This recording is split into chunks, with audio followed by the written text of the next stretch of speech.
દરેક નીતિની સામે કાયદાની રીતે ઊભો રહેતો એસએસકે ન્યૂઝ ચેનલ।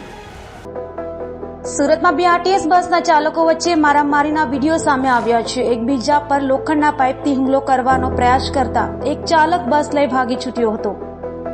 સુરતના વરાછા વિસ્તારમાં બીઆરટીએસ બસના ડ્રાઈવરો જાહેરમાં ઝઘડો કરતા નજરે પડ્યા હતા। એક બસના ડ્રાઈવરે અન્ય બસના ડ્રાઈવરને બે તમાચા માર્યા હતા, જેને લઈ બીજા બસના ડ્રાઈવરે બસમાંથી લોખંડના પાઇપનો ફટકો કાઢી પાછળ મારવા દોડ્યો હતો, જેને લઈ બસનો ડ્રાઈવર બચવા બસ લઈ ભાગી છૂટ્યો હતો।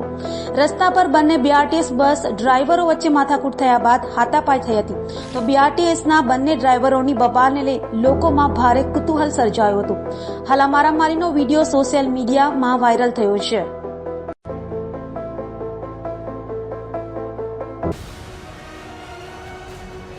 દરેક નીતિની સામે કાયદાની રીતે ઊભો રહેતો એસએસકે ન્યૂઝ ચેનલ।